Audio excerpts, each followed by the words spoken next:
problems with downloading stuff, but here it looks like it's working now. Okay.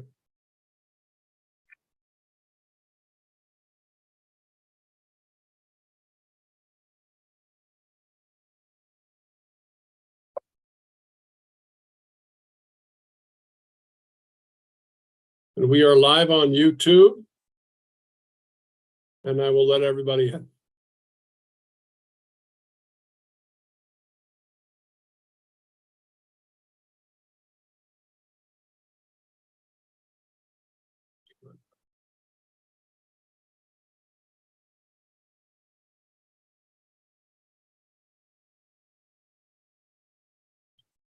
All right, if you're just joining us, we just opened the doors. Takes a couple of minutes on Zoom to let everybody in, but this is the Renters Alliance Renter Town Hall. Thanks for joining us. We'll get started in just a few minutes.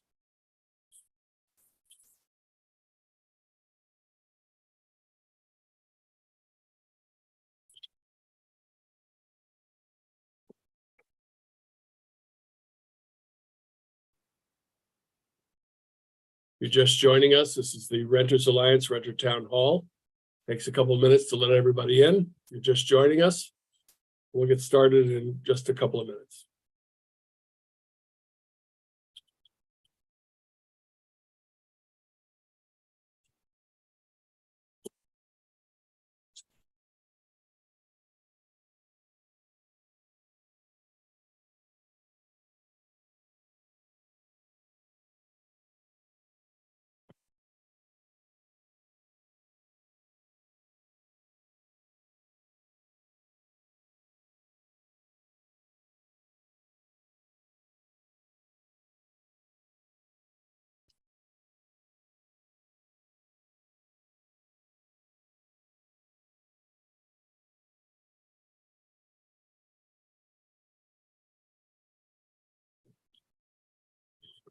All right, why don't we get started then?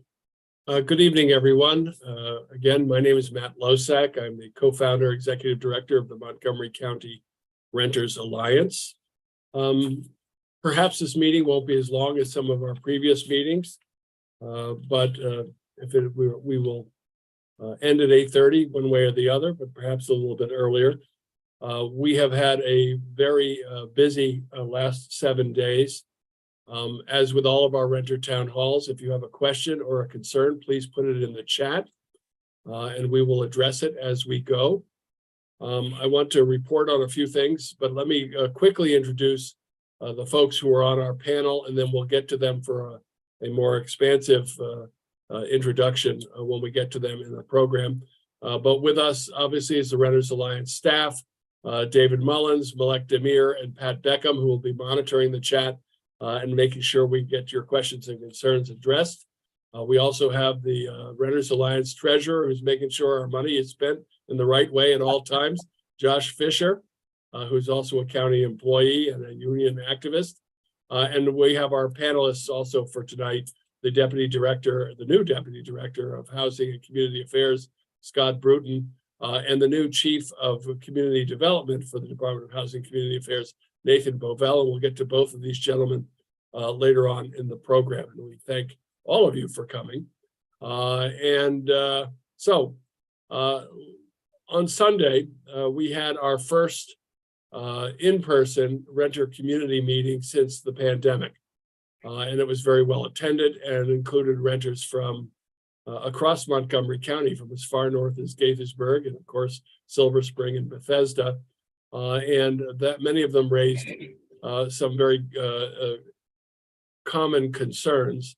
Obviously, at the top of the list was rising rents.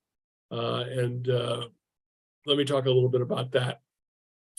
According to the Department of Housing and Community Affairs and what we're seeing, we have been urging for over a year now that if rents are excessive, rent increases are excessive, that renters should report them to the Office of Landlord and Tenant Affairs. More than 100 complaints have come in, and 75% of those complaints have been double-digit rent increases. It's been the Renters Alliance position, and for that matter, the position of many of our partners who are also doing this work now in other parts of the county, that this is the tip of the iceberg.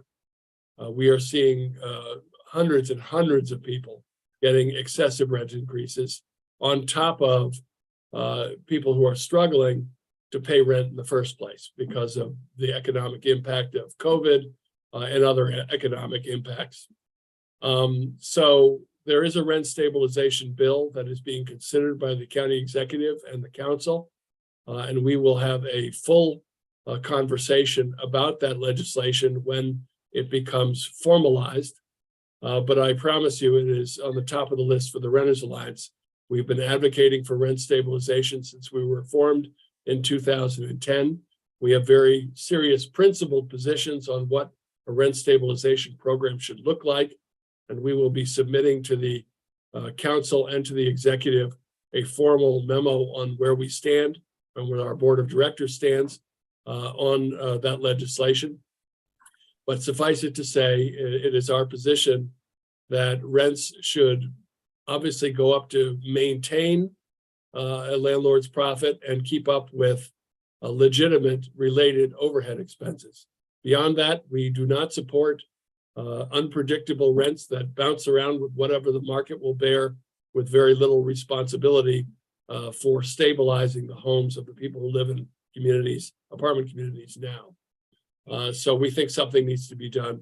We are concerned that there is what we believe is a forced migration of working and low-income families in our region. This is a national issue as well as a regional one, but we are deeply concerned about that. And so that was raised and discussed, and we were pleased that council members Lori Ann Sales and council member Kate Stewart, who were at the meeting on Sunday, are in support of rent stabilization. The actual form of the legislation, again, still being discussed, but the principle of it, they support. In addition, we had state delegates, Janelle Wilkins and Lorig Charkoudian, both of District 20. I'm glad to say that Delegate Janelle Wilkins is also an original board member of the Renters Alliance and still is on our board. Delegate Wilkins is a champion for renters in Annapolis and is the lead sponsor of Just Cause eviction protection that has not yet passed in Annapolis for the state of Maryland. Just Cause eviction protection would require a landlord to renew a lease automatically unless they state a justifiable reason not to. Right now in the state of Maryland, there is no such protection, which means at the end of every lease, and remember this for people who are on month to month, with just 60 days notice, the landlord could say, I'm not renewing the lease. And if you stay 1 day longer than the lease term, then you are what's known as tenant holding over. And the landlord can file for eviction for tenant holding over without having to say why they want to not renew the lease. And there could be all kinds of abusive reasons not to, just be, from discrimination to tenants pursuing rights or promised or required services, or some retaliatory reason that is against the law, but they don't have to say why, so they can hide those things. And it's very difficult to defend against it in court, if not impossible. So places like Washington, D.C., New York City, say Seattle, San Francisco, they've had these protections in place for a long time. Maryland has not had it in place because historically Maryland has been a rural state. The city was, with the exception of Baltimore, Washington, D.C., Baltimore, Richmond, those places had longstanding renter communities, but by and large, Maryland was a house and garden community. But things have changed demonstrably in the last 50 years. Bethesda, Silver Spring, Rockville, these are all small cities. We've gone from about 23% renter in 2007 to over 35%, 36% now, and approaching 40%. So the infrastructure, the legal infrastructure that protects renters is still far behind, and we are working to deal with that.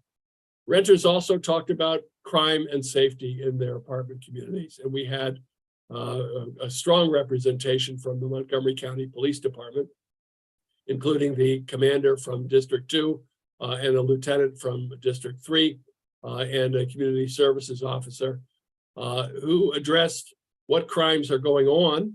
We are seeing an increase in common crimes like breaking into cars and other types of street crime. But what we are not seeing, even though it seems that way, is an increase in violent crimes. In fact, according to the police department and to the county executive's office, violent crimes have come down something like 36%. Is that what we heard, David or Malek or Josh? I think it was 36%. It was 36% in violent crime. Yes. But the police also pointed out that there's a perception that crime is going up, and in part because of what we see on social media, and also because some of these crimes are still very tragic and in our face, so to speak. Some of these shootings and murders have been quite dramatic. In apartment communities in particular, there has been increased anxiety and pressure on tenants. And so there has been an increase in domestic violence, an increase in vandalism, and as I say, car break-ins, particularly in the garages that are not secure and so on. So the police were talking about what they can do and what they can't do. And this was an important discussion for the renter community. What they can do, obviously, is they will answer any call for an emergency. If there's an emergency, we'll call 911. There are also the non-emergency number for, crimes that are not an emergency, but require police attention. But they can also come and work with tenants and property staff to walk through apartment communities and identify vulnerabilities in those communities that impact public safety. But what they can't do is enforce code. So they can come in and say, these doors should be locked, or it would be a good idea if these lights work in the hallway or in the parking lot. They might recommend that there needs to be increased communication on a large property like the Enclave. Would be good to have call boxes where people walk at night, and other recommendations. But then they have to say, hey, look, we're limited here because some of this is a public policy issue for the county council and the county executive. And some of this is not in their purview, but actually is a Office of Landlord and Tenant Affairs enforcement issue or an Office of Code Enforcement issue. So, one of the things we can do at the Renters Alliance is help you distinguish which is which. And we can also work with tenants who want to pair up with the police department to do those walkthroughs, which we encourage. And one of the other things is that, when the police do the walkthrough and they say, hey, look, there's real security problems in this building, but we don't have any power to enforce anything, it helps inform us to inform the council and other elected officials about policy changes that we think need to take place. So that came up. There were concerns about responsiveness from county government, which is an ongoing challenge from time to time. There was discussions that we'll get into later about concentrating code enforcement on troubled properties, a program that County Executive Elrich instituted with the legislation, Bill 1915, back in 2016, but that has been challenging, especially during the COVID pandemic of the last 2 years. And we'll have some comments from Mr. Bovell later on in the discussion about where we are with that. Josh Fisher, our board chair, was there anything I left out from that meeting on Sunday? Yeah, let me go back a few steps. So one thing with regard to public safety, I not only am a board member for the Renters Alliance, but I am also a community member for the Police Advisory Committee. And it's very important to note that if you see something, say something. Because if you don't, it could be a little late. So again, if you see something that worries you, etc., say something. That's very important.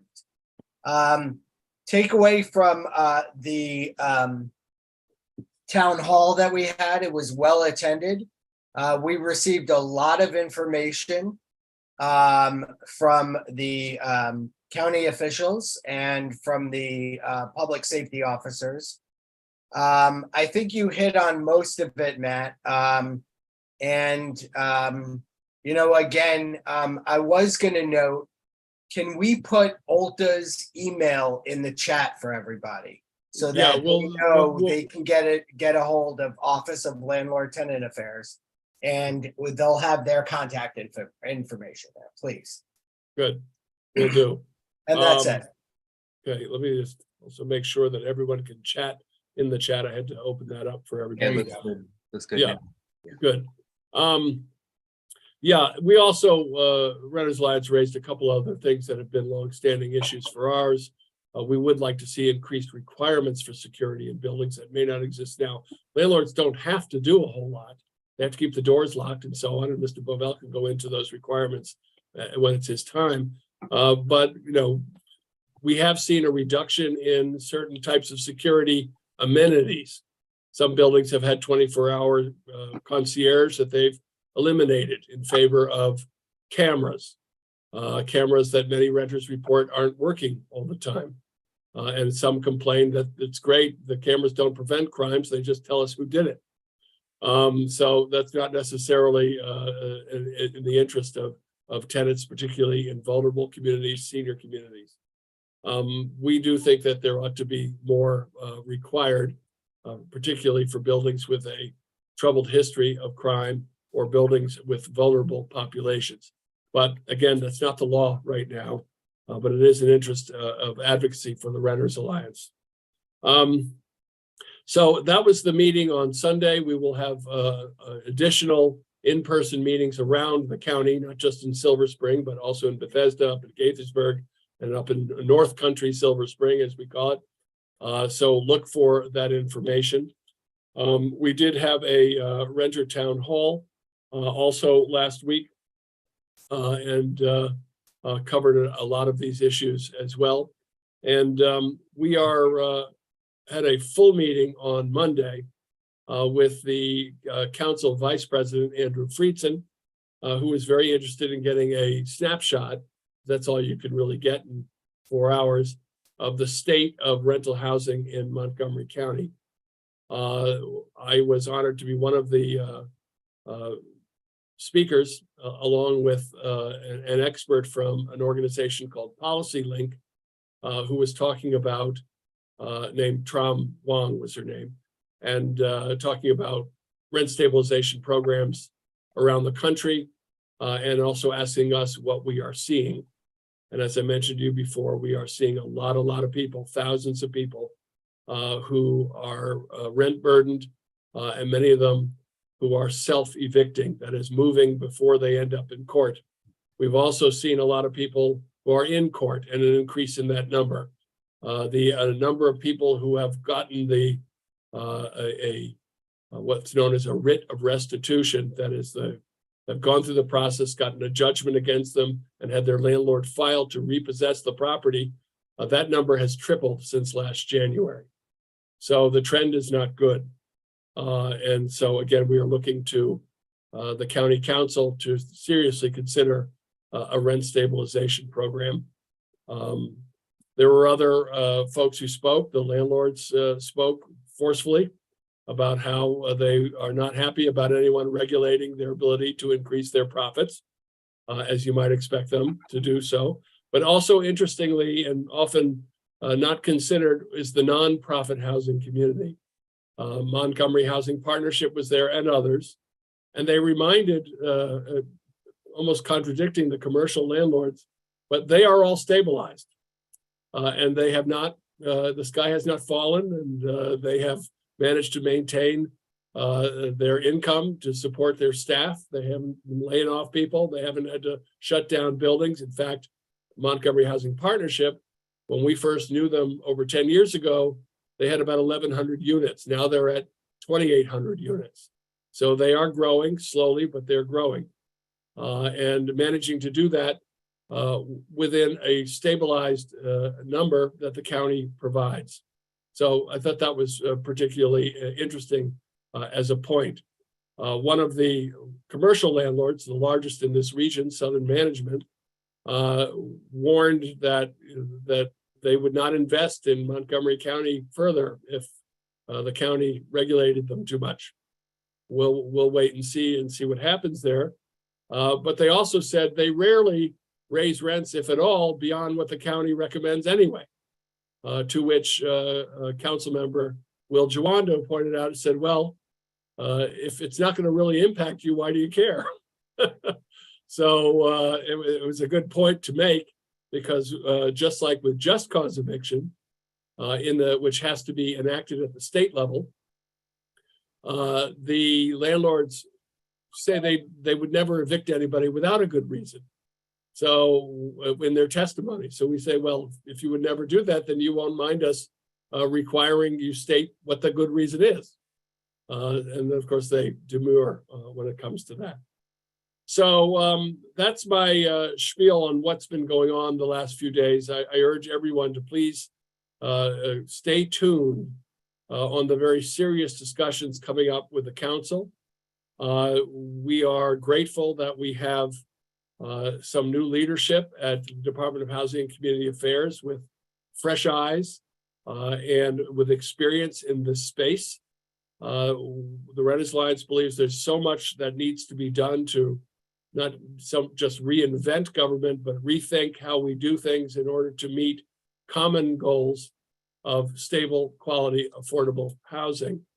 So with me tonight, with us, if there's any, let me just pause for a sec. Does anybody have any questions or concerns on what I've just talked about? If you have, put it in the chat now and we'll address it.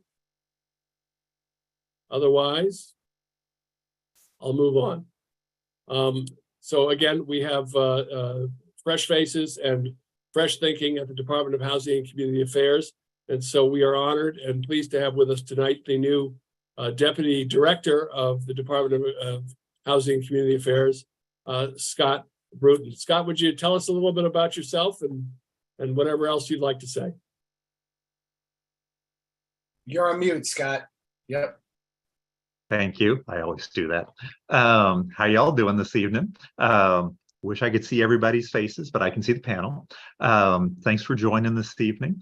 Let's see where to start. I'll give you the basics. For the past, how long has it been? 11 years. I've worked in the District of Columbia. I've lived in Montgomery County for the past decade. Lived in DC a bit before that, and I'm originally from suburbs of St. Louis, Missouri. So what was I doing in the District of Columbia? For 3 of those years, I worked for an organization called Housing Counseling Services. Housing Counseling Services provided a variety of tenant-oriented and homeownership-oriented services under contracts with the District of Columbia. And what I worked on was the Tenant Services Department. And so I spent most of my time working with tenant associations, helping them navigate the Tenant Opportunity to Purchase Act process, and also working with folks on landlord-tenant conflict issues, as well as housing conditions issues. So covered the gamut with that. I spent the next 8 years working with an organization called the Coalition for Nonprofit Housing and Economic Development. I handled the housing side of things, which means that I dealt with, legal, regulatory, policy, and budgetary issues dealing with the prevention of homelessness, the provision of supportive services to folks who had exited homelessness, as well as affordable housing and tenant protection issues. And so I CNHED is a membership organization. And so individual members, but mostly organizations. And those ranged from affordable housing developers to tenant advocacy organizations and supportive housing providers, to homeownership counselors, kind of the full range of stuff. During my time at both of those organizations, I worked a lot with issues that are probably close to your heart, which would be, since the district has had, I worked with just cause eviction issues and trying to strengthen those. The District of Columbia has had just cause eviction rent stabilization, condo conversion protections, and the Tenant Opportunity to Purchase Act, all which were passed in a period from like 1975 to 1980. So I along, have to say this, Scott, that every tenant meeting I've been to in the District of Columbia, where the tenants were complaining that the rent control isn't strong enough, that the enforcement isn't good enough, that the this, that, and I say at the end of all of their comments, I'm looking forward to us having your problems. no, fair enough. Though what I encountered with many of the folks that I worked with and worked for was that laws are only as effective as their enforcement. And so if you have, and you all experience this, and Nathan will talk about this in a bit, we all have a housing code that deals with mold, lead, and asbestos, and a variety of other conditions. And those laws are only effective as the enforcement. I know in the District of Columbia, I was always talking with folks who were complaining about the level of enforcement, which colored the how effective those laws were for folks. I tend to have I developed an overarching perspective that I look at, as many folks in the field do now, as housing is a social determinant of health. I think many of us kind of got that from, I don't know if any of you have read Matthew Desmond's book, Eviction, but his research, as well as other folks kind of associated with where he was going with the research, not only, like housing is not a commodity. It is not just some place where you keep your stuff and sleep. It is something that can profoundly affect your physical and mental health. And that it's not only the physical condition of the housing, but it's the cost of the housing that can have profound effects on, the stress in your life. And that once you become enmeshed in sort of the mechanisms of displacement and eviction, those can have snowballing effects. And so all the laws that we do have and regulations, as well as those that you all are in favor of passing, the enforcement of those and how those laws are written are really key to the lives lived by the tenants in them, as well as, for homeowners as well. So that kind of goes over a lot of what I've done over the past several years. It also gives you my philosophy about dealing with rental housing and folks who are renting those units.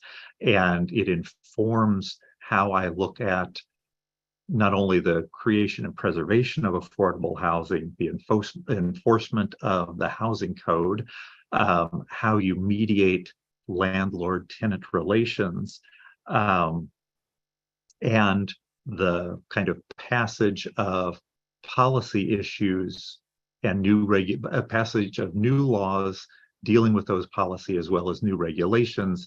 I think it's probably safe to say part of the reason that I was appointed by the county executive is that I have significant experience with laws and policies that he's expressed significant interest in passing in the county. So I'm happy to answer questions or comment more if you'd like to poke at me about any of the things I've said. Poke. Well, one of the things, obviously, first of all, we're very grateful for the simpatico in your philosophy.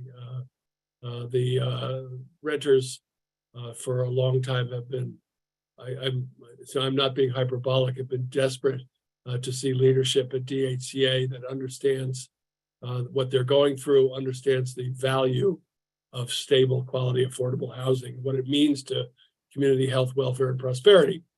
But the rubber is going to meet the road, sir, when you manage. So now you've only been there for how long? 3 weeks? No, I think coming up on close to 4 weeks now. All right, almost a month. So what are you seeing? Are you able to tell us any of your thoughts about how you're going to lead your areas of responsibility, or is it too soon? Don't want to put you too much on the spot. I would say it's too soon, still in learning mode. It's the department has a little over 100 people, and we're still, I know during the pandemic, as some of you may know, there was some significant turnover at all levels of the department, and that always, I'm a great appreciator of institutional knowledge, and so that creates some issues in trying to rebuild institutional knowledge. But part of what we're doing is also trying to bring improvements and some change, but to do it in a collaborative way so that the 100+ employees in the department don't feel alienated or they're not part of the process. And many of them have significant years of expertise in the particular discipline that they work, and that should be respected, just as the experiences of those who've been tenant advocates for many years and have lots of experience with the ins and outs and complexities of being a renter in Montgomery County and the larger DMV area.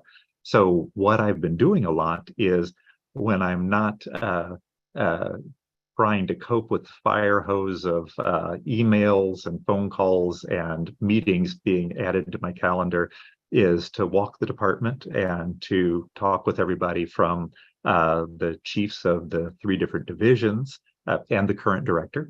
But also, as I encounter folks of mid-level management and frontline employees, I sit down as best I can and have conversations. I've asked everybody to invite me, and I know Nathan has, to the regular staff meetings, so I can kind of get to know the rhythm of the department, the concerns of folks in the department.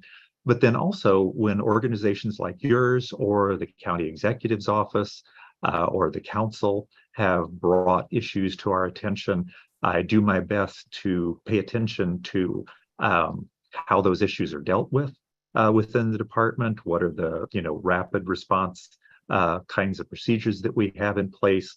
What are the thoughts of employees on how to deal with these things? And trying to soak it all in and then filter it through the experiences I've had in the District of Columbia and other places, to kind of look back at best practices that I've known, but also bad practices that I've seen and the things I've learned from both. Well, we'll give you another month. I'll do my best. It's a steep learning curve. Nathan's been here longer than me, and so he can testify. It's a lot, even though he has, even though he has tons of experience in his field too. Right.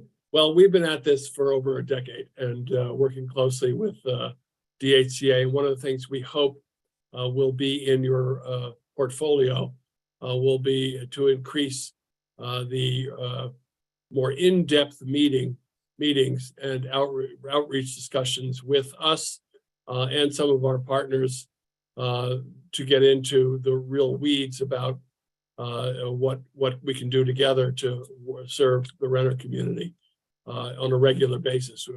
It had always been a contention when we were first formed that the Landlords Association had regular meetings with the leadership of DHCA, but there was no organized voice for renters.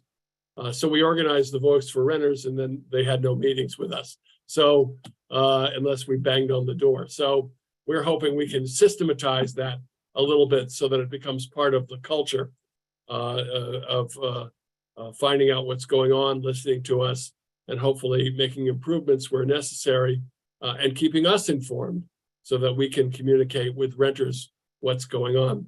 Oh, I will interject on that part of my role at my previous job was that I brought together stakeholders in community development, tenant advocacy, homelessness prevention from all across the district on a monthly or through a variety of working groups and other fora. And I am very committed to, I really believe in the value of regular engagement with stakeholders in their own types of meetings. So there are regular monthly meetings for affordable housing developers. There are regular monthly meetings for a variety of tenant advocacy organizations, and I will do my best.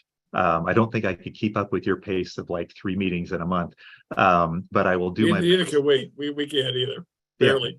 I will do my best to try to attend at least monthly stakeholder meetings for each of the, various different kind of like stakeholder advocacy groups.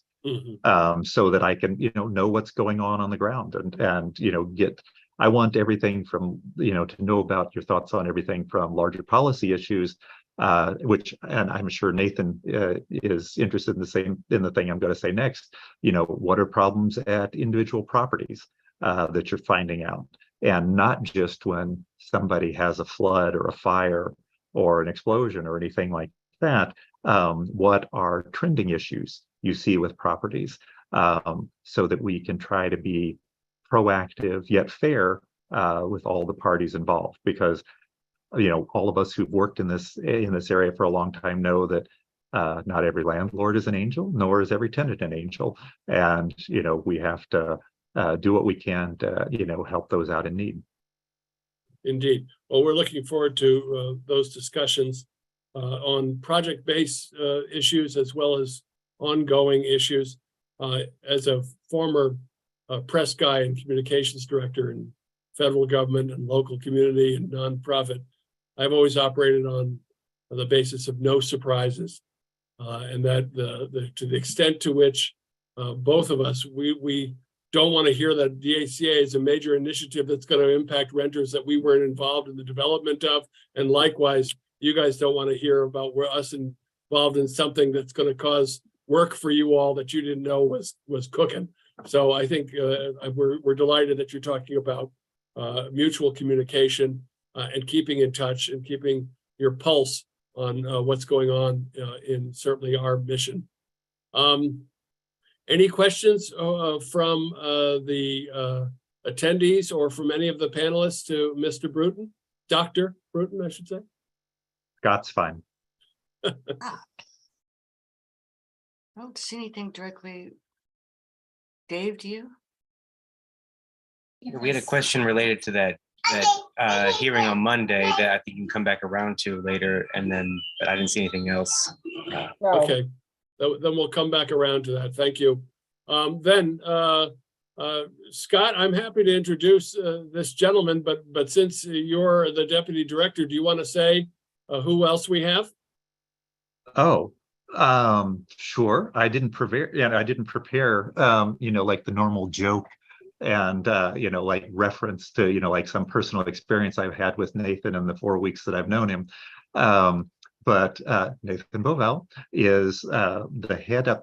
Nathan, what is the official title? Because we're having some reorganization. What's the official title of your division? It's the Chief of Community Development. Chief of Community Development, because we're gonna, and Nathan can talk about this, we're having a little reorganization and putting even more folks under his guidance and leadership. And I will let Nathan, because I do not know the full history, but Nathan should talk a bit about his long history in the District of Columbia and the wide variety of experience he's had in some ideal and not so ideal circumstances that I'm sure he's learned a lot of lessons from.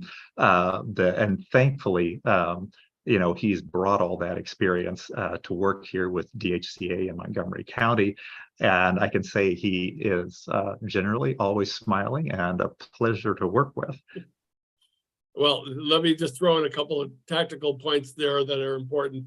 In terms of DHCA structure for our listeners, there had not been for a long time a chief of community development. That Dan McHugh, that many of you remember, was the director of code enforcement and was also acting chief of community development. Finally, they've hired a chief of community development, and now the director, I believe, or manager of code enforcement is Tamala Robinson, whom Nathan Bovell oversees. So I think that's the structure as it is now. So with great pleasure, thank you, Nathan, for coming. Welcome. Thank you, Matt. So just a little bit of background and history about me. I am also pretty much grew up most of my life in the Washington, D.C. area, but a stone's throw from Silver Spring. I'm close enough to Silver Spring that if I call 311 from my cell phone, I get Maryland's 311 and not DC. And my stomping grounds as a child were, Silver Spring. I remember, when Silver Spring was just a small town and they had Roth Silver Spring East and Roth Silver Spring West, Gifford's Ice Cream, I&R Jewelers. I see Posens, so that's where I spent, most of my free time as a child was in downtown Silver Spring. So I'm not an actual native of Montgomery County, but I feel very much connected to Montgomery County because I've always spent so much time there. In terms of work, I've got a very diverse background. For 12 years, I worked at Geico Insurance Company right out of college. And while I was there, I chaired and co-chaired their social responsibility committee, got very involved in working with youth in troubled areas. And that prompted me to go back to school. I had a degree in business administration, and I loved working with kids and impacting lives more than I did settling claims.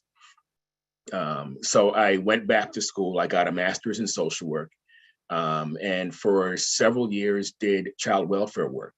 I was a therapeutic social worker working for a company called Progressive Life Center that did work with foster children, and they were therapeutic foster children. So they were the toughest of the kids, the most harmed, the most, unfortunately damaged kids were in that system. And we worked with Child and Family Services to provide services to those. We did therapy with the families, we did therapy with the foster families, we did therapy with the biological parents.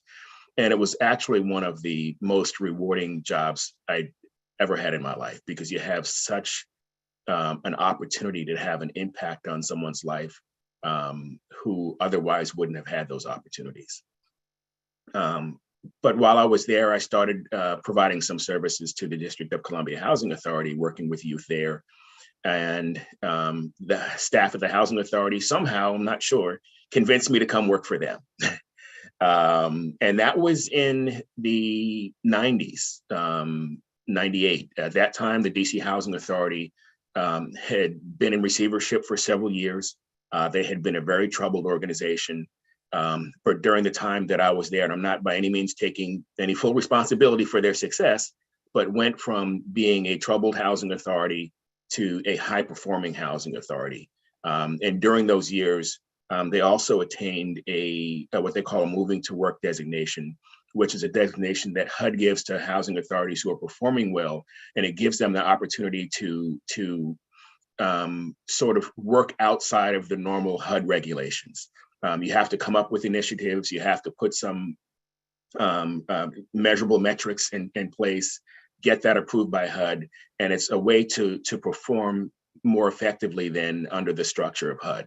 And that was a very, very interesting process, because it gave you the opportunity to go into a very structured organization and look at how things could be done better. And when you look at how things can be done better, there's several things that you want to look at. You want to look at, first, people from the business perspective, they think about cost and efficiency. But from the human perspective, you think about how do you impact the lives in a more positive way than you could given those strict regulations. I stayed at the Housing Authority for 20 years. I left there and began some consulting. And while I was doing the consulting, one of my clients was HOC. And after spending 20 years at the Housing Authority, I said, I'm never doing Housing Authority work. It's very stressful. It's very rewarding, but it takes its toll on you. And I did some consulting for HOC, and somehow they convinced me to come work there full time as well. So I worked at HOC for several years as their chief maintenance officer and director of property management, primarily trying to increase their efficiencies, make some cost reductions, and improve the way they do business, and did that for several years. But when the position came available at DHCA, it looked like something that I really wanted to do. So I applied, and I've been here for a marginally longer time than Scott. So I've been here for 3.5 months. at DHCA as their Chief of Community Development. Right now, I oversee two divisions.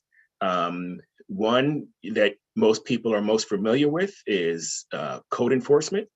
But the other division that I oversee right now is neighborhood revitalization. Not many people hear much about that. That's a division that works throughout the county to try to bring some improvements to neighborhoods in a number of ways. One is their countywide facade improvement program, which is a program where we work with property owners, mostly commercial property owners, to improve their facades, make them more walkable, make them ADA accessible. We improve lighting. We do lots of energy efficient lighting. There's also a focused neighborhood program that looks into neighborhoods to see what kind of improvements we can make. Right now, they're doing a very big project in Montgomery Village, several projects where they are replacing some of the old outdated metal halide, low pressure sodium lighting that's very inefficient, very costly, and they're going through installing LED lights throughout those properties, also doing some work with stormwater management.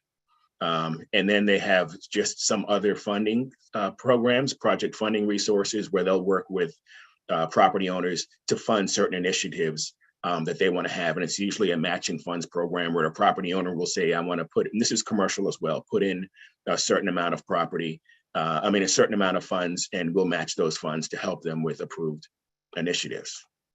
But I think that the part that most of the people here want to hear about is code enforcement.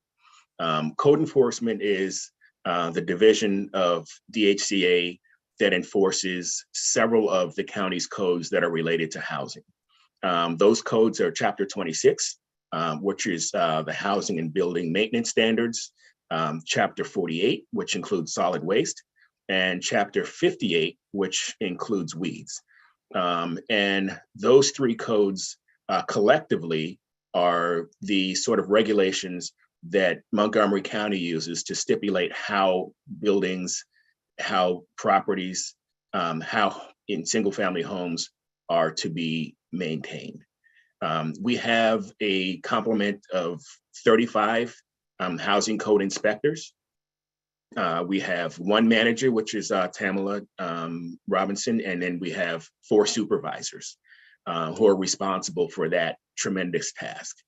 Montgomery County, I don't know if folks realize it, I often ask, what's the largest county in the state of Maryland? And people think it's Prince George's. It's not, it's Montgomery County. We are every bit of 500, I think, in 7 square miles across the county. Geographically, we're very spread apart. So we have our teams of inspectors broken down into several different divisions. One handles the multifamily. Multifamily are those properties that are usually more than 4 units, and they go up to about 1,000, a little bit over 1,000. We have approximately 700 properties that are considered to be multifamily properties. And of those 700 properties, there are about 22,000 apartment units, individual apartment units in those properties. So there's a tremendous task in just taking care of the multifamily sites. But we also have a single family division that looks at all the rental properties that aren't multifamily throughout the county. And those are sort of broken down a little bit into the up county and the down county. Then we also have a team that deals specifically with Tacoma Park, because we have a contract with Tacoma Park to handle their housing inspections there as well. And then we have one team that deals with our accessory dwelling units, which are units that are inside of a house or buildings that have been put onto a property that are now used for rental purposes. So those are the 4 divisions: multifamily, single family, Tacoma Park, and our ADU. And it's a tremendous team. It's one of the jobs that I've come to where I didn't walk in the door immediately and say, oh my God, this place is so broken. What have I gotten myself into? But I've been there for 3 months, but I do see lots of room for improvement. I see lots of targets, what I call them targets of opportunity, of where we can serve better. And our mission is to improve the quality of the housing throughout the county, to stabilize neighborhoods, to make sure that people live in safe and decent housing, and to prevent blight. Those are basic things. Scott earlier talked a little bit about the importance of housing. When I was a social worker, that was never more evident in what I did there. And especially for children and for seniors, when you don't have stable housing, it's impossible to thrive and to live a healthy life. And because of that, I take the job that we have very, very, very seriously. We have a number of folks in Montgomery County who don't live in conditions that I would be proud to say that I was a landlord there. And that's for various reasons. It's not always because of landlord neglect. So I'm not bashing landlords. I think, I think Scott said, we have some landlords who are angels and some that are devils. And we have some tenants that are angels and devils at the same time. But what we have to do is work with all of them to make sure that our mission is forwarded throughout the county. Scott also mentioned, that the laws are as good as the enforcement. But from an enforcement standpoint, enforcement is only as effective as, to a certain degree, the notification. So one of the things that I'd like to work really hard with Matt and his team about is making sure that our renters in Montgomery County are avail themselves of the services that we have, whether it's code enforcement or whether it's landlord and tenant affairs. We are so often notified of conditions through other means. A lot of our renters will call a council person. They'll call the county executive's office. We have people who call the school teachers, the school counselors. So we're getting called by counselors, we're getting called a lot of other areas, but what we would love to do is to get those calls directly. So one of the things that I like to do and that I will be doing and that my staff will be doing as they're going out there is really encouraging folks to utilize Montgomery County's 311 services so that when they see or when they're living in some conditions that we need to address, that they notify that. And the reason why it's so important for them to use those processes is because then, we have a tracking mechanism to say, this is when it came in, this is where it's happening. And then we can also track how quickly do we respond to it. Now, we're not landlords, so we can't fix the problem, but we can definitely encourage the landlords to do that. What happens when we go out and we see an infraction, whether it's an infraction on the landlord's part or an infraction on a tenant's part, is we'll issue a notice of violation, which says, this is in violation of the county code. When we issue that notice of violation, depending on the severity of the violation, there's a time period in which to get that corrected.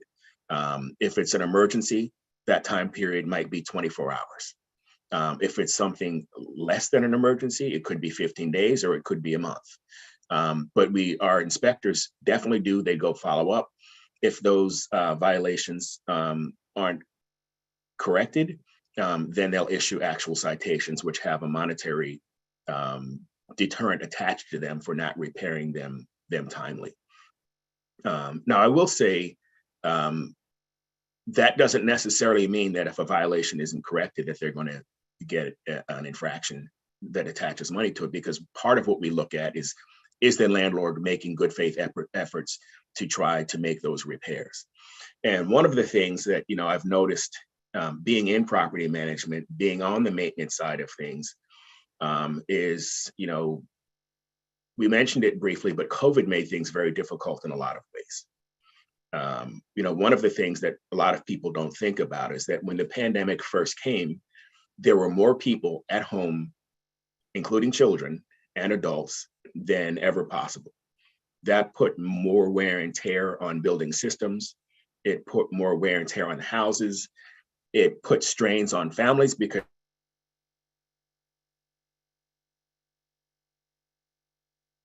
We just froze in mid-session sentence, Nathan. We'll see if you come back. Let me just, since he can't talk, let me jump on a few things that he said. One thing that is, and Nathan, I hope you can hear me, but Scott, you can certainly hear. One of the problems, it's true that we are still struggling, as I mentioned earlier in discussion with you, Scott, to penetrate the renter community with renter consciousness. And there you are. Are you back, Nathan? Yeah, I'm not sure what happened. My screen just went blank for a second. So, and for whatever reason, it says that you're on mute, but you're not. So I don't know what's happening there. Where did you all lose me? It was right where you said you were going to increase our funding, I think. Extra people at home, extra people at home during the pandemic. So extra wear and tear is where I think we cut out. Right. Yeah, so there was extra wear and tear, extra expenses on the family's part, on the renter's part, and the homeowner's part, and extra expenses on the landlord's part as well. You know, just before the pandemic, and I think, Matt, you wanted me to talk a little bit about the troubled properties. But before you do, Nathan, I want to address a couple of the issues that you raised for historical perspective. And also just to emphasize the Renters Alliance position. It is true that there are renters who are not angels, and it is true that there are some good landlords out there, though we're looking to find them. If you find any, let me know. But one of the things that the preamble to Chapter 29 says and acknowledges is that renters are not in an equal place with landlords. They are in a vulnerable position. Landlords are not going to lose their homes necessarily so much as renters are vulnerable to losing their homes. And so the relationship is a power imbalance. And when there is a lack of legal infrastructure that protects renters, then it's even more out of balance. And so our legislation preambles that it acknowledges that imbalance in the power situation. We have also been concerned for historically that while some of the law exists, the enforcement does not seem to have enough teeth. And so you mentioned a wonderful word, which we love, the idea of deterrence. That not only is that you tell them to fix it, but we want to make sure that they don't ever want a renter to call code. We don't ever want, the landlord does not want a renter to call the Office of Landlord and Tenant Affairs if they're wrong, because they know that it is going to be painful if you guys come, or actually it has to escalate to you and you guys have to come and enforce something. We'd like there to be that kind of culture out there, and there isn't right now, where we are seeing many properties with repeat problems, with many landlords ignoring fixing problems, and with many of the same problems cropping up again and again at the same properties. So there is a certain context there that is important. And you also mentioned receiving communications from council members or elected officials and so on. We always encourage the process, which should be on everybody's common sense radar, to first let the landlord or property manager know that there's a problem so that they can first have an opportunity to fix it. If there is not a reasonable response to a complaint by a tenant to the property manager or the landlord, then, we can also advise them of how serious it is and what to do. But then we ask them to call code or to call the Office of Landlord and Tenant Affairs. But many renters, historically anyway, in Montgomery County, have felt that county enforcement operations were not strong enough to solve their problem. And they also felt in some cases that they were not getting the kind of support from county officials, that county enforcement officials that respected their need to be confidential or to their protection against retaliation, or followed through in a way that solved the problem. And so many tenants have not availed themselves of the resource, even though the resource has become better over time. And of course, some of them have also made complaints, have not gotten the response that they wanted, and then decided to escalate it to elected officials. So some of that is also in the context of what you're discussing. But we are very eager to hear your thoughts on the troubled property list and what you're thinking about doing with that strategy. Yeah, and before I get there, let me just respond very briefly. So, to an extent, I do agree with you about the deterrent and about the lack of effective use of deterrence. Unfortunately, that's not all in the hands of DHCA. So when our inspectors issue a violation and they attach, a monetary fine to someone, doesn't just happen with us. Often it will go through the courts. It goes through the county attorneys, and judges right now often will actually dismiss fines. If they have the opportunity to say, well, it looks like the landlord is making a good faith effort to do some work, we're going to dismiss this fine. So at some point, what I've talked with my staff about is us meeting with the county attorneys, meeting with the judges to say, this is the impact of what you do. When I was at the DC Housing Authority, we did that. We met with every landlord and tenant judge in the District of Columbia. We talked to them about what our processes were. We talked to them about what happens before we ever even take a tenant to court, what our internal efforts are to try to resolve issues before going through that legal process. And we could do something similar in Montgomery County with our attorneys, because I think, right now, if the enforcement doesn't have teeth, then people don't respond to the enforcement. So those are one of those targets of opportunities that we're going to be taking a look at sometime in the future. Now, Consider us a partner in that strategy. I will. Now, for the troubled property list, so you mentioned Bill 1915. That's a bill that the county executive put forth that was put in place to try to give our department the opportunity to focus our efforts where they're most needed. And what happened is when that bill went into effect, the housing authority, the code enforcement division had what they call a surge of inspections, where they went out over about a 1.5 or 2 year period, inspecting those 700 buildings, 22,000 units, and creating some metrics to assign a value to how severe those properties were. There were 3 categories: at risk, troubled, and compliant. Those properties that were determined to be troubled were the ones that had the most number of violations, the most severe violations. And as a consequence of being designated as a troubled property, those properties had to do several things. One is give us and it's a very detailed, cumbersome report on what their plan is to correct those violations. It's called a corrective action plan. And the other is that they're also subject to having 100% of their properties inspected every year. Now, when DHCA first completed the surge, I believe there were about 140 or 144 or so properties designated as troubled. Right now, there's 76. So we have 76 properties of all the multifamily all the 700 that are designated as troubled. Of those 76, only, I believe, 13 of them are in properties that are larger than 100 units.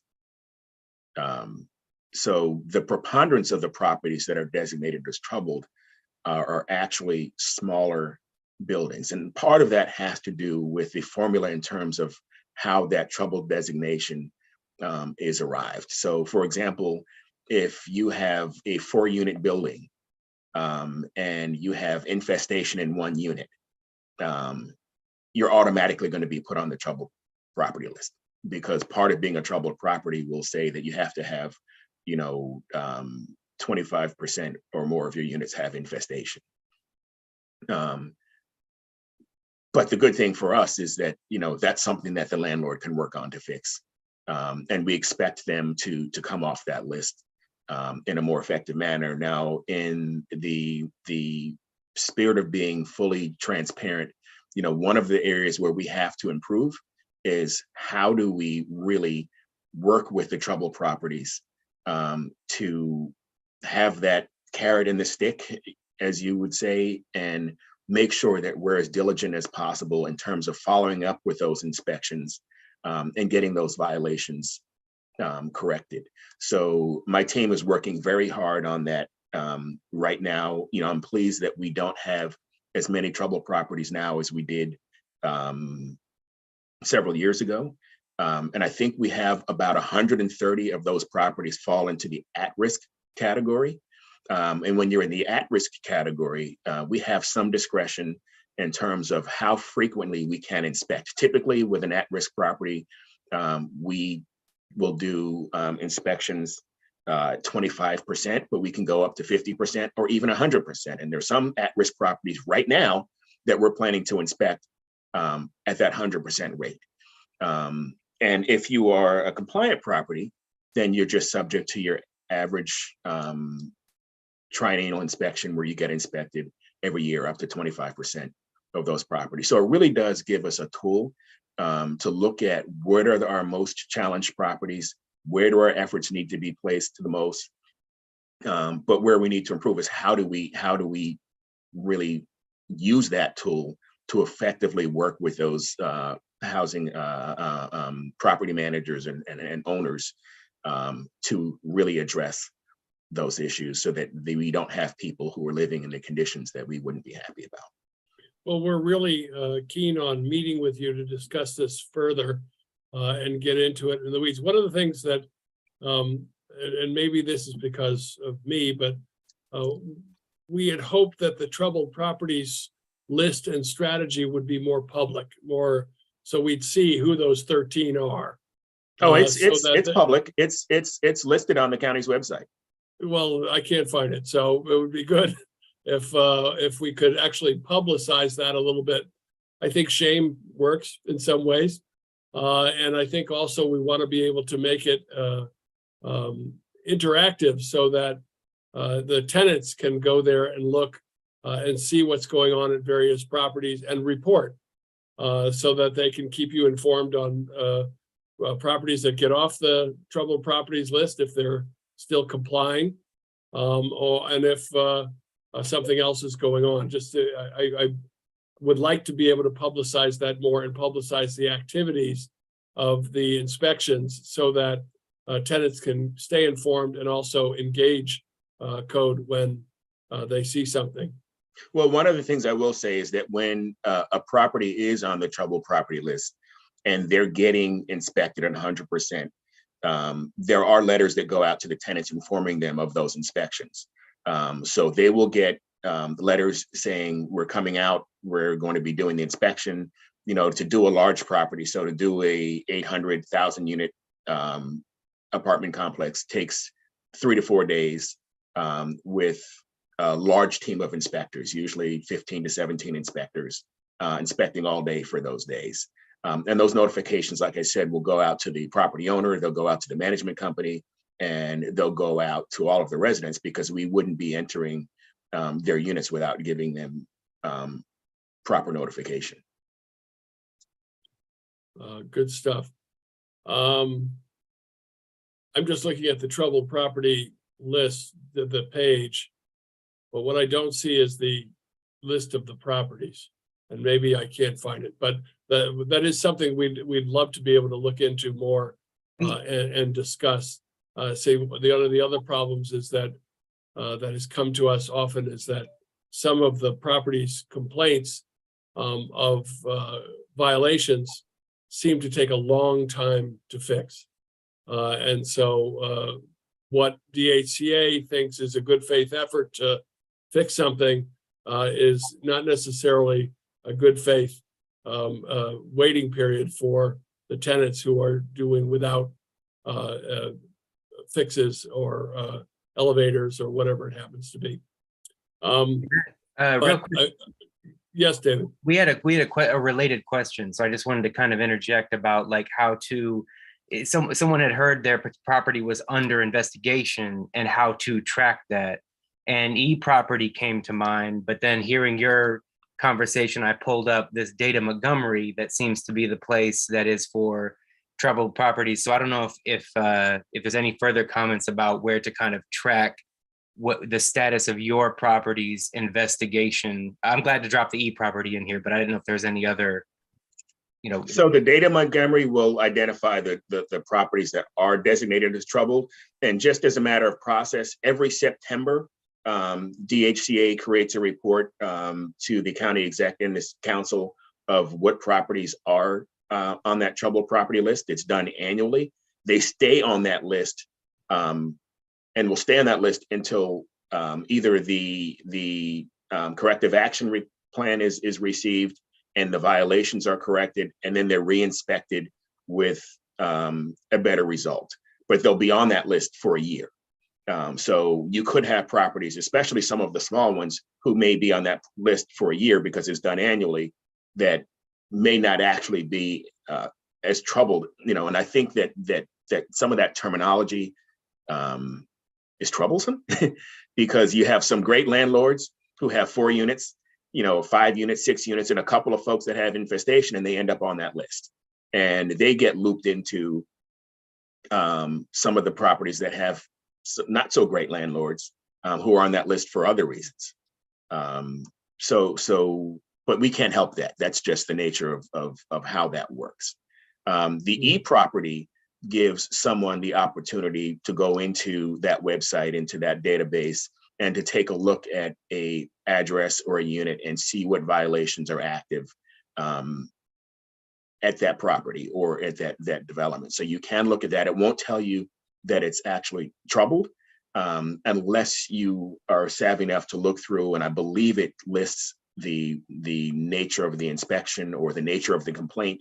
And if the complaint says that it's a triennial or a troubled property inspection, then you would make the assumption that it's a routine inspection or a troubled property. I have to go back and look. I don't typically look at the external e-property. I can do that a little bit more. We have an internal one that's got some more data on it, so I'd have to take a look at the external one again and see exactly how that one reads. Well, you know a lot in just 3 months, Nathan. So we are particularly grateful for your assessment of what's going on, and especially your interest in seeing how things can be even better. So we're grateful for that and for your experience. Well, I look at it as about. Yeah, we serve the residents, and every job that I've been in, that's the most important thing. And I look at our residents as our customers. So we're here to serve the residents of Montgomery County. We do that through code enforcement, but we also do have, an outreach arm. So we're going to be looking, and it's only one person, but we're going to be looking at trying to do a little bit more outreach. And trust me, I understand. Earlier, somebody mentioned the delicate relationship between, landlords and tenants being wary about reporting something because of retaliation of a landlord. It happens. We've seen it happen, but we want to work with our landlords as well to reduce that, because people should have a mechanism to make sure that they're getting the services that they're entitled to. And if it gets to the point that it comes to us, then it's an issue, and we don't want them to have a further issue by being retaliated against. And that's part of why our Alta division is here. And maybe next time we can hear a little bit more from them about how they deal with situations like that. Thank you. We are very grateful for both of you being here. We do have Nicole Catravanos, who is the new manager for the Office of Landlord and Tenant Affairs, does come on our calls from time to time, and we welcome her back next time around, and all of you too. In fact, we were really delighted, Nathan, when we didn't invite you and you popped on anyway. So that was good. That shows motivation that we appreciate. And I think what we might do just is maybe have some rotation, so that we can have more presence at your meeting. We have a lot of other meetings as well, but maybe Alta can come to a meeting, then the next meeting may be Code, the next meeting could be COC, the next meeting could be Scott. And that way we can make sure that we do have a constant presence and are able to use this platform for us to touch the customers, the residents of Montgomery County more frequently. That's what we love. Actually, it is pretty consistent, though, that maybe not so much tonight, but usually on our larger attended renter town halls, we have questions on code and Alta almost always. So having some, and we've always invited code and Alta to every renter town hall, and we used to have more consistent presence. So now with you here, maybe we'll be able to have you and or your outreach person and or a code inspector on to address code issues that come up. Unfortunately, for those who understand press and communications as I do, or for that matter, a little bit about politics, the fact is you are not getting through to your community until you've repeated yourself 10,000 times. So this is never going to go away. We are always going to have to be repeating the same information over and over again. And believe it or not, I have faith in this. You do go from, I didn't know what code did, to my code inspector, when I called 311, didn't come out fast enough. And that is a different consciousness in the public that we will get to over time. But it requires repeating ourselves over again and having your presence and your investigators' presence and the new leadership with a broader view and listening to what's going on in the field. All of that matters a lot. So we welcome you in a big way. And I say, it wasn't that you weren't invited to this meeting, it was the meeting a few weeks ago that we were delighted you popped onto. This meeting, we invited you and you came, and we're delighted with that too. And I just want to say thank you. Sure. And sure. I also want to thank you and your team for the work that you do. But most importantly, I'm looking at the screen and we've got 40 participants here who I assume are renters of Montgomery County. And I appreciate your participation. I see some of the chats popping up, and I want to thank you for those comments. And I very much look forward to serving you. Great. Do we have any questions that we can go back to, David, Malek, Pat? I was just wondering, do either of you know anything about the SNAP program? I've been looking through the landlord tenant handbook, and I don't see anything about it. One of our viewers would like to know about that program. Would it be appropriate for them to call the 311 number and ask them to link them to where they can get information about the SNAP program? I think, yes. Because I don't see anything in the handbook. Yeah, that wouldn't, well, SNAP doesn't fall under our department. Okay. I'm new to Montgomery County government, but I'm assuming SNAP falls under Health and Human Services. Okay. Correct. Okay. Correct. But that is right, Pat, that they should call 311. Okay. And that is a way to get to any county service. Good. And what else, folks? Anything else? I saw somebody said they had made a complaint about their double-digit rent increase. Yeah, we've gotten a lot of those. The Office of Landlord and Tenant Affairs is collecting those complaints in order for their testimony down the road when the county council begins deliberating on a rent stabilization bill or an anti-gouging bill, as some want to call it, that they have examples of that. So that's the first thing that those complaints are being used for. There is no rent stabilization in the state of Maryland, with the exception of Tacoma Park. And so there's nothing that the Office of Landlord and Tenant can do necessarily, unless it is grossly excessive. So I'm not sure what they're going to do to get back to you. But if you feel that your landlord is retaliating against you or your rent increase is super excessive, you can contact us. If you should copy us on those complaints, we can discuss how you might be able to negotiate a better situation. But there is no legal enforcement of an excessive rent increase right now.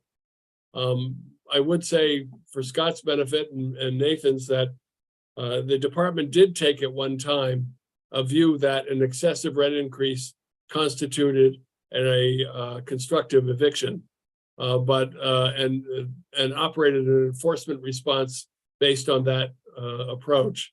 But that has not been the recent view of an excessive rent increase, probably because it's difficult to enforce, but nevertheless, we think that if your rent goes up so much that it's basically forcing you out of your home, that to me sounds like a constructive eviction, but I'm not a lawyer. Yeah, So I just play one on TV. All right. What else? Anything else out there, folks? We had a question from earlier about the outcome of that hearing on Monday, so it seems like you kind of just covered that there, but I guess, is there anything else to tack on about if there's advocacy people want to do in this vein, what's upcoming, or I guess I don't know if that's what they were looking for or not. Well, first of all, make sure that you watch the hearing. It's on YouTube. If you received our newsletter, you'll have a link to the YouTube discussion.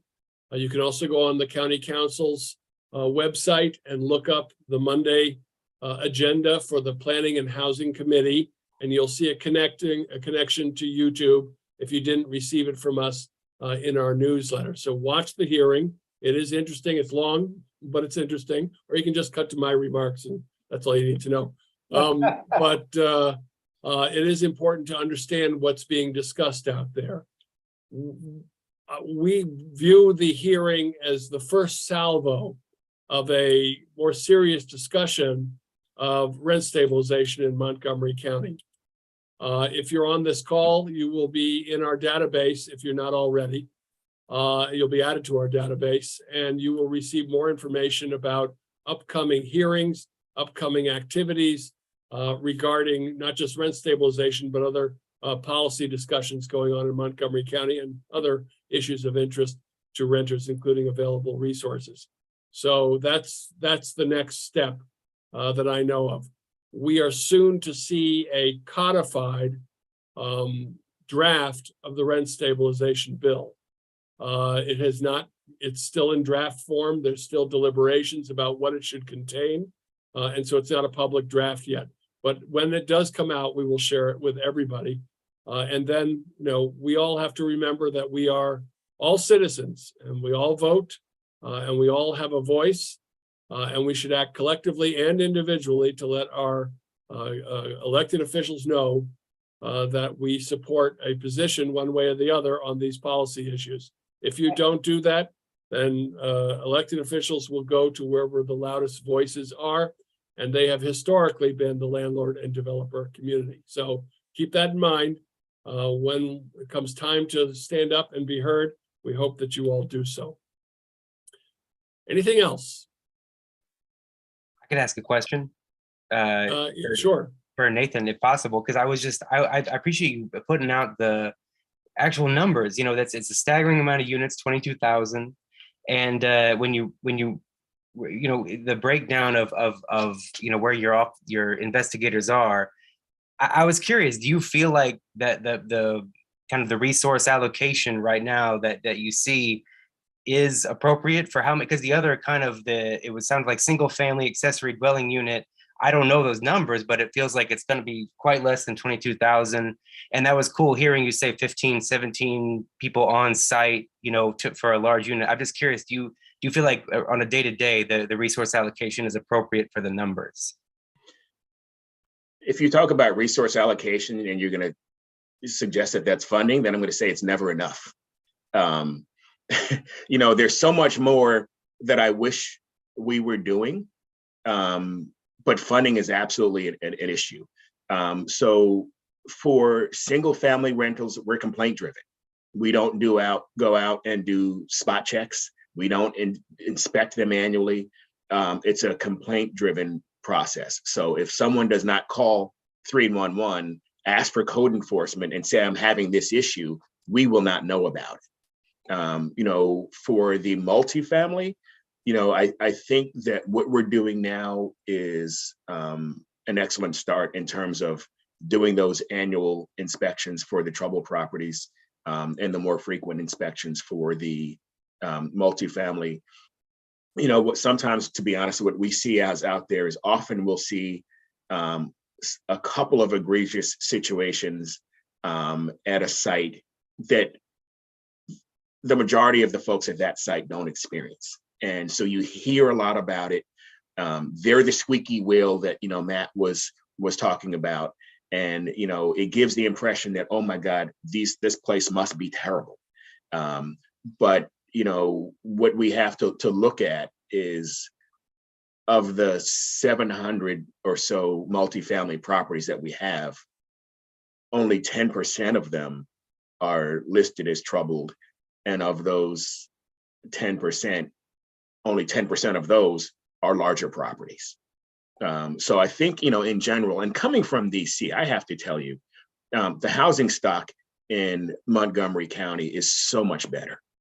You know, I'm used to dealing with 14,000 units of public housing in the District of Columbia, where the DC Housing Authority was the largest landlord, and the issues, the conditions that were there pale in comparison to, I mean, we are pale in comparison to what happens there. I think that the Montgomery County does an excellent job of providing funding resources to help landlords, to help renters. You know, their public housing has been totally revamped, where you don't have large pockets of, you know, affordable housing in one area. You know, it's mixed housing developments.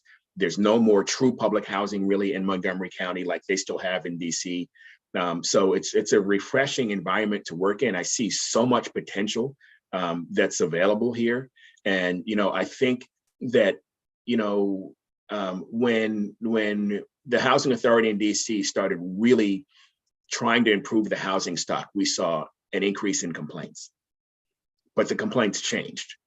So before it was, I have no heat, I have no hot water. And next thing it became my closet door is broken, my refrigerator is not getting as cold as I'd like it to be. And I sort of see something similar to that here in Montgomery County, where the complaints are absolutely legitimate.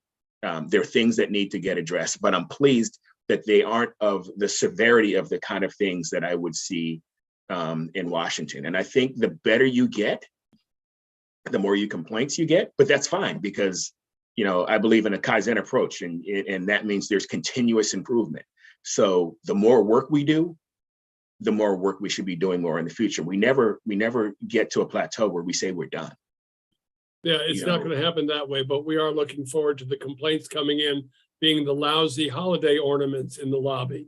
So, Yes, yeah, absolutely. that's where we're hoping to go. Mr. Bruton, would you like to give the last word before we close out? I'll just say simply thank you for all for inviting me and for inviting Nathan.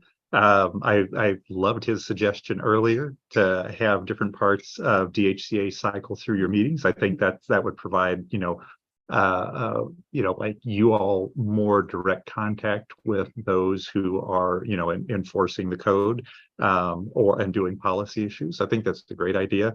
And Nathan, excellent job. You're a natural at this. I'm still getting to know everybody I work with. So, really appreciate this venue. And now I'm looking forward to getting some dinner. Good. Yeah, all of us too. Thank you to everyone who showed up. This is recorded. It is on YouTube. If you'd like to listen to these remarks again, thank you to all of our panelists, especially Scott Bruton and Nathan Bovell. And we look forward to having many people from DHCA and county government to cycle through. We have an open invitation. Thank you, everybody, and good night. Thank you, man.